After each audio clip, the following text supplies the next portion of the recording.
like Robin, the other two.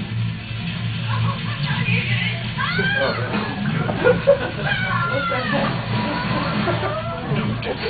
Dramatic.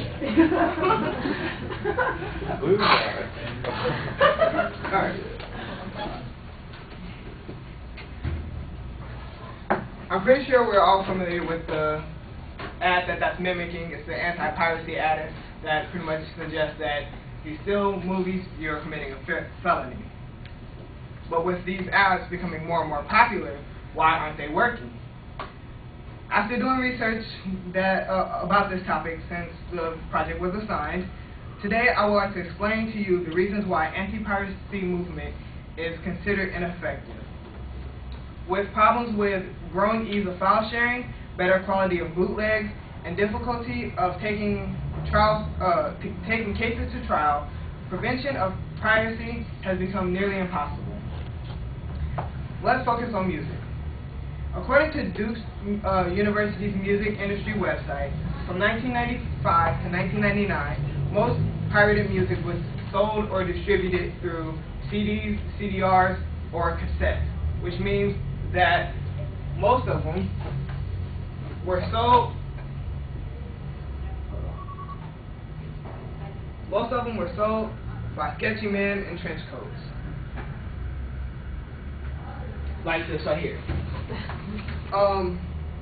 Thus, pirated music, along with the risk of it, the price of it, wasn't worth going out and buying. Most people would rather instead go to the nearest music store and get their favorite artist's music that way. But since the creation of Napster, the most popular free file sharing website of its time, and other websites, it can be done at the click. Downloading music can be done at the click of a button. No more sketchy men and trench coats to buy from. Everything can be downloaded at the click of a button.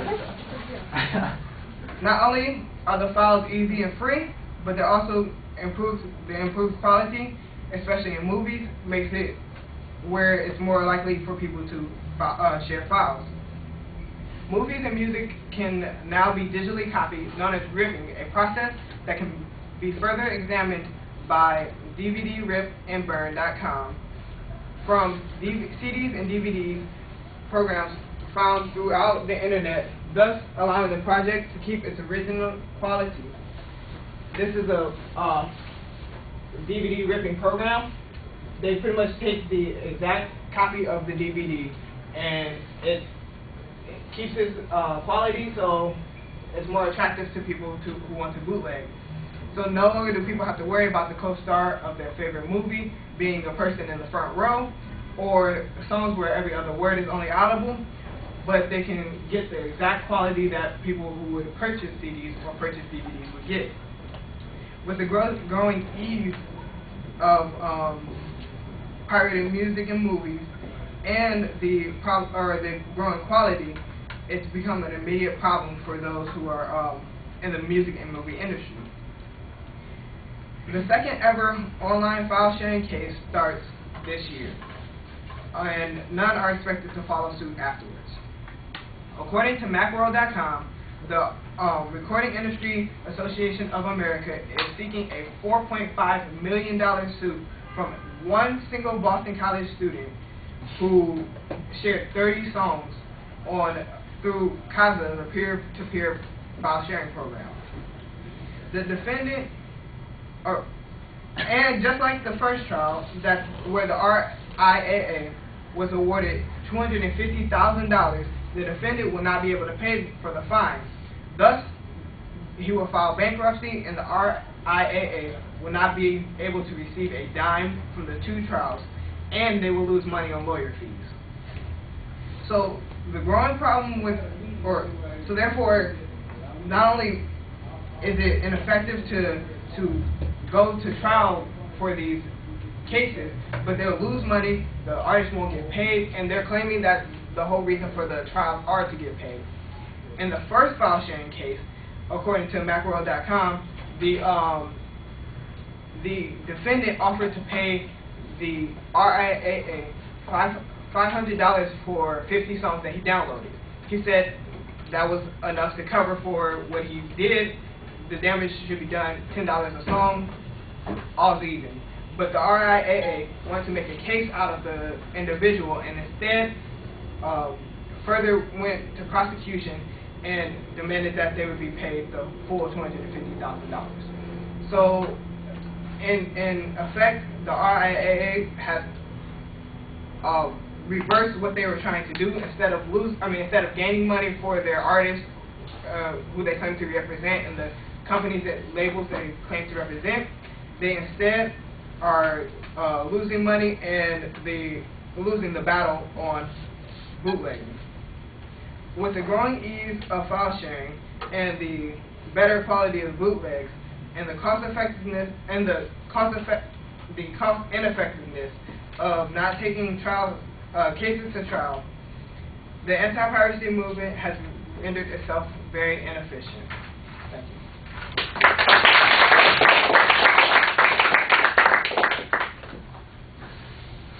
Where do you get that? Which one? The river? No. It's online.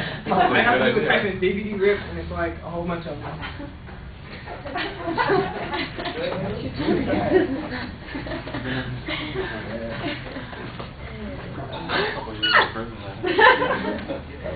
Where do you get that? Man, I'm not gonna put my own name.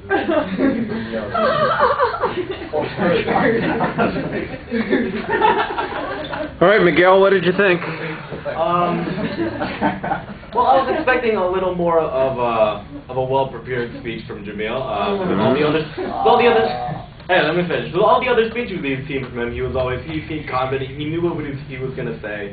I felt like you were reading a little too much, and even when you were reading, it seemed the way you were reading, you were unsure of the words. Like it just seemed, overall you're unprepared. Structurally, it was good. Yet you had a good, decent statement. Even though I feel like the speech as a whole leans more towards a persuasive speech than not. Though it's a hard line to cross, having to criticize